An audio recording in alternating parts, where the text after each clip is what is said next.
What is going on, my good people, man? This is your main man, Ben, here, and we are Talk Active.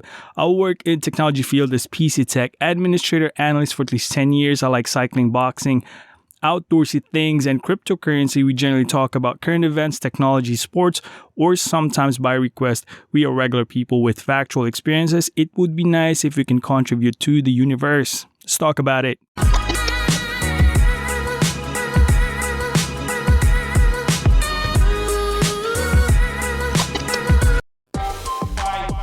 Yeah. Episode 37G. Yeah. It's been a while. We're not gonna rap. We're about to freestyle, but nah, I'm not doing that right now. What is going on, guys, man? It has been a while. At least three weeks, perhaps? No. 4 weeks? No, I don't know. But yeah, we were stuck at the episode 36 in the past. 37, guys. Man, it's good to be back, for real. There's a lot of happenings in here, but winning.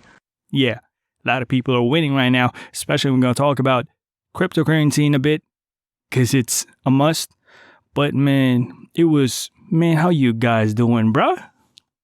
It's been a couple of weeks since we had pumped out some content, and I missed it, but I was really kind of down in the drain. It was a tough 3 weeks that we got through, man. Started on my birthday. I believe that was the last weekend that we had an episode, but I was like, bro, there's a lot of happenings, as specifically our puppy, Laito. Shinigami Laito Yagami. Yeah, our puppy he passed away. And what's bum about it is he passed away the day before my birthday. So April 2nd, he passed away. April 3rd is my birthday. And it was kind of tough, man. That day we went to, I'm just going to wrap this real quick and share you the story. Me and my daughter went to the vet that day. And we were waiting in the parking lot because you're not allowed to come in. So people in the vet, they come out and pick up the puppy or your pets in the parking lot. So we waited there. And we were just chilling. What's funny about it is that before we arrive at the vet center, I was just talking to Laito because they were sitting in front seat. My daughter was holding Laito, and I was like, Light, man, my G, I don't need anything. My birthday, man. I just want you to come home with us. But yeah, it's tough. It's really tough. Because my daughter was breaking down the car, and I was breaking down too, man. And I was like, Laito was looking at me, and I was like, man, because he was having really hard time breathing. And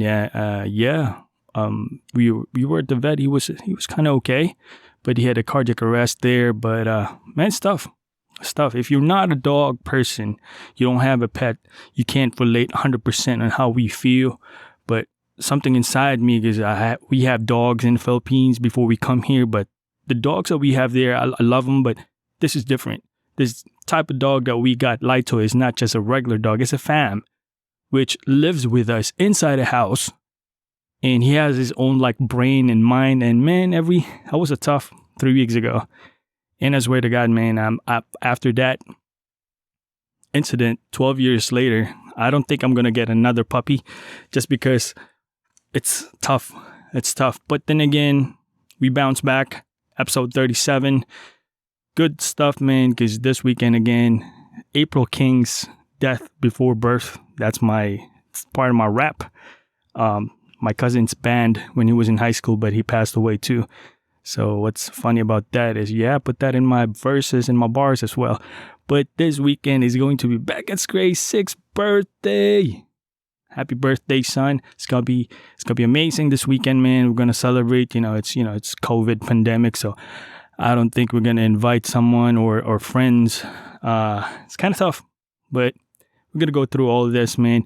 But today, guys, we're gonna talk about some good stuff, man. I'm standing up because my back hurts sitting down and podcasting, and I don't want to do that. I don't want to do that anymore. So if you've been paying attention closely on what's happening with the cryptocurrency world in the past couple of weeks, man, it was sitting right there 54, 53 the last time we talked.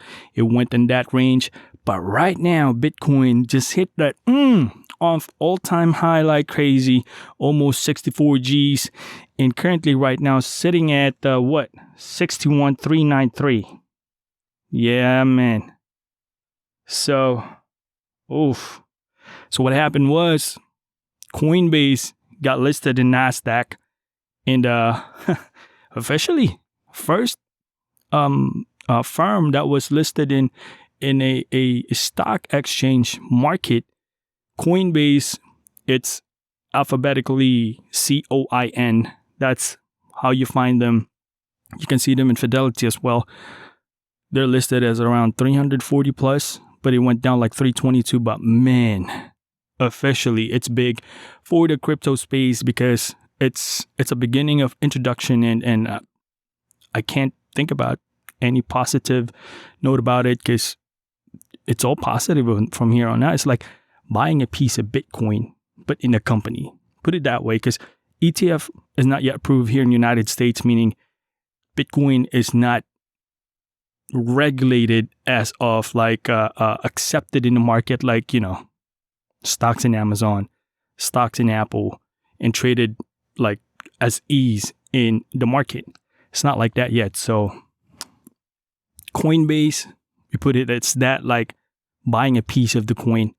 Because if you're not familiar with Coinbase, that's like the gateway of you acquiring Bitcoin, coming from US dollar, converting it to Bitcoin so that you get the actual Bitcoin. And it's up to you if you want to hold it, or you can trade it to other exchange or so. So, Bitcoin to altcoins, it's up to you if you want to hold it, if you want to trade it. So that's a gateway. That's the main thing with Bitcoin. So it's a gatekeeper. Also, a couple of things here, guys. Cardano. How can you stop Cardano? Cardano's a little down at $1.40 for the past 24 hours. It's down at minus 4.65%, but it almost hit that $1.50, man. If you pay attention, Cardano is fully decentralized now. So that's what's up. I noticed a little bit of increase on depending on how much stake you got, a little bit increase in that rewards and staking. So keep an eye on that one. And a lot of projects coming in Cardano, man. And I'm telling you, I'm shilling this coin because something's up, and good things going to come in. Cardano is here and challenges the big boys, and it's one of the big boys. But I'm just saying, Polkadot as well. Polkadot is testing that resistance. It looks like a little bit of around 41.5 right now, but it's having that resistance level in there, and it's kind of bullish. So it's pointing towards $46 to $47, maybe higher. But Polkadot right now is strongly holding its ground. And what surprises me about this, I don't know if it's called surprise, man, but Dogecoin, what is going on at currently right now at 195% for the past 24 hours, almost 200%. Currently trading at 0.40 cents. What is happening? Doge. If you're a Doge holder, I'm not a Doge holder, man. A lot of people hold it for profits and all that stuff, man. I mean, congratulations, guys. This is something. This is really something. Yeah, congrats. Token burn for Binance Coin. Record burn of how much was that? It's the biggest token burn that Binance did. I don't know. It's like 400 plus million worth of Binance Coin was burned. And yeah, crazy. Binance BNB is going to the roof, man. How much is BNB? BNB is hitting at $510. Oh my God. But yeah, it's going ballistic in the crypto space, man. I'm just saying, like last year, we've been coming in and out because we do this for our hobby and we just having fun, sharing information. This is what decentralization is what it's about. BNB started what? I started hitting BNB at $20 or no, $10, then $20, and then it's crazy how much it just growed. Now you can get it for $510 a pop. Hint, hint, hint. KCS or KuCoin coin, same story. I started buying them like $1.50, $1.40, and mainly use this to trade in KuCoin. So what happens here, guys? If you do trading, either, for example, you got $10 worth of Bitcoin. If you trade that and convert it into USD, there's a fee that be coming out on that trade. For example, for every $10 worth of Bitcoin, you get a fee of like what? 0.1 cent, for example. So you're not going to go get $10. You're going to go get $9.99. That's a fee, transaction fees. If you own a coin, like Binance coin, for if you trade in Binance, or if you trade in KuCoin, KCS, if you have those coin, your fees is going to be much lower. It's going to be automatically deducted in your KCS or BNB. So for example, if you get 1 cent out of that $10, it's not going to be 1 cent anymore. It's going to be like less than that, 0.007 if you use KCS as fees. So that's my main drive of using KCS and BNB. Whew, regret. BNB is just like $510 now. KCS from $1.40, it's hitting as much as $21. It's crazy. Right now it's adjusting, maybe $14, $15, but you get the thought. That 10, 20x is phenomenal. Just saying, they operate under the same, algorithm and all that stuff. KCS burns stuff too, like Binance does. So you get my point. I chill, you know what I'm saying? But I'm just advising this. This is not financial advice. I'm just throwing in stuff in there, man. Do your own diligence, because this is a very highly volatile market. For some people that's scared, don't put in your money to Bitcoin. Just leave it to us. We don't even own one, but just stay there. Doesn't matter. Elon Musk can have it. I'm just messing with you guys. But today we're going to talk about a little bit of stuff, man. Digital currency. I'm not talking about digital currency like Bitcoin. I'm not talking about that Ethereum stuff. We actually talk about a digital currency such as digital dollar or digital yuan. It's a big topic. A lot of people doesn't want to talk about this, but it's been looming around because it does affect the landscape of financial market, which established in the world as the dollar market. When we talk about the dollar, it's the standard barrier or the most highest currency, which is a country pointing out, for example, Philippines. If you talk about Philippines, we talk about Philippine peso.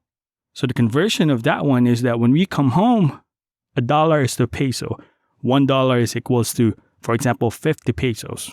It's been like that since I was young.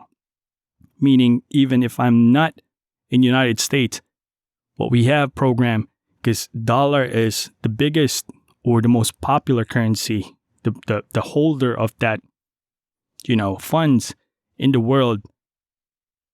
That's how we go. US dollar and Philippine peso. Challenging that concept now in a digital market is Digital Yuan. Its main goal is to digitalize everything. Faster transactions, monetizes people, how they spend money. And the thing is that somewhat competing with the big techs in China or in Asia, such as WePay or Alipay, and somewhat aspects they compete in them, but they're in different generations. It's not mineable like blockchain technology, such as Bitcoin and Ethereum, but it's called digital currency in terms of the actual dollar. It's like the digital fiat. There it is, digital fiat. So how does this affect? It does affect because it disrupts the currency that has been recognized in the entire world. mind you, there's a new administration in America, which is the Biden administration, because they won the election. And we thought that is going to be a cruise control from here because, China and all that stuff. Nah, man. They are holding that Trump policy that was left by the former president, Donald Trump, with the tariff thing, that the sanction the United States placed on China. Yeah, they leaving that there. And they're much more aggressive now. China is more on like, if they backed off a little bit when Trump was here, they kind of more aggressive now since Biden, because there's a lot of going on right now, especially with what's happening with Russia's hacking thing. And man, we're just not gonna tap those things. Topic like that, we're gonna stick on the digital yuan. So we'll be jumping stuff, man. I've been kind of rusty a little bit. I'm standing up because my back hurts, but okay. Here's the thing. There's two ways of distribution on digital yuan. First wave is by digital bank issues this to the institutions, such as, for example, a central bank, because that's what digital yuan comes in. It's a central bank of China, put it into the bank distribute this to the institutions, like, for example, if you work in McDonald's, digital yuan, you get paid there, paid by digital yuan. My issue here is that in China, it's so crazy. They don't use cash anymore for paying. They don't even carry credit card.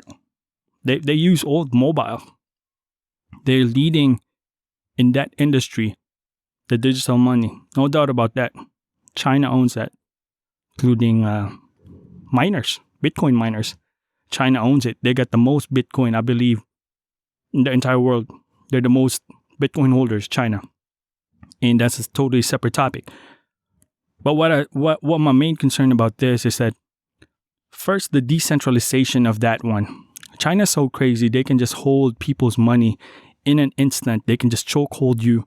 You can't use this WePay or Alipay anymore because you're in digital yuan. They can chokehold you and you can't buy anything. So all of a sudden, your family can't purchase any goods. You can't buy food, gasoline, or groceries. That's one of my problems with that digital thing.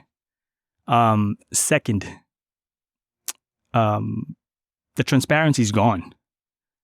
Because everything is, even though we talk about it, it's not a blockchain technology. It is centralized and controlled. It's been monitored by one entity. So basically, it's centralized. The bank and the government of China monitors this. They see everything on a certain individual or city who has that most money, where it spends it, and on top of that, how much is coming in and coming out on this account. So it's monetized as crazy. That's why a lot of people, especially miners in China, are getting out of China, because they can't just freely trade Bitcoin there, because they're gonna get nabbed. They're gonna get, a lot of miners are getting out of China. It's just one crazy thing that China is doing, but it's kind of genius in a way, because United States are not like shrugging this in their shoulders. They know about this, but they're not really pursuing of getting the digital dollar anytime soon.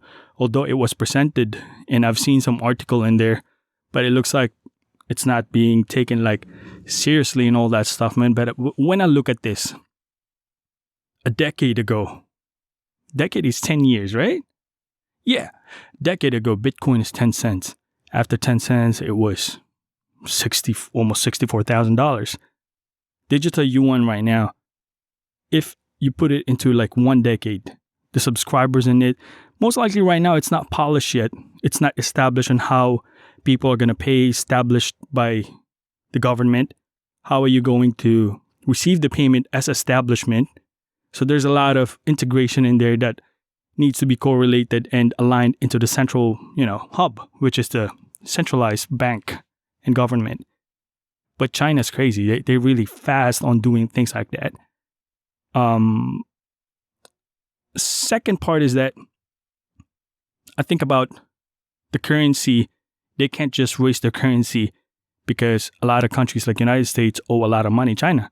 If they raise their currency, then jobs or factories in China that is owned by America is going to shut down because they can't afford labor.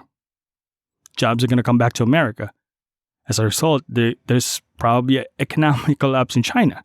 So they don't want to raise yuan. It's like 1 yuan is equal to $1. They can't do that. This is just one ingenious way of getting back to the US without even raising your currency. Just thought that came in, and if you think about it, it's a workaround. It's a big workaround for China. Man, I'm gonna say this. United States needs to loosen up their grip, especially in the digital realm. ETFs are not yet there. Other countries, Canada already trading and they're making revenues for this cryptocurrency, and United States not even doing a thing right now. And it looks like they're tightening up belt big time. There's no clear laws with regards to cryptocurrency and what happens into the actual spending of the people. But then again, right now, man, I'm just stating this as a cautionary stage for this digital currency, because it's moving way too fast, and way too fast is sometimes scary, especially for this different type of technological advancement. And I must say, we need to pay close attention as a country, because China's crazy, man. One thing probably I would say is that this big China right here is trying to manipulate those little countries, Philippines, Vietnam, Hong Kong. They tried to, China's trying to get them. There's a lot of disputes right now in their islands, and China trying to grab the piece of their country. And that probably would be one of the reasons why I don't think yuan's gonna get a lot of attention. Digital yuan as a global, currency replacement for dollar, but as a contender, the possibility is right there. I'm just stating that, putting it on the table, man. And yeah, that's all we got today, guys. I mean, just be caution on just throwing things that is probably significant in the coming futures. But then again, one thing is certain: cryptocurrency is here to stay. And yeah, that's what we got today, guys. I appreciate you guys watching, man. Always remember, God is good all the time. Keep healthy. Happy birthday, Beckett Gray. Peace out.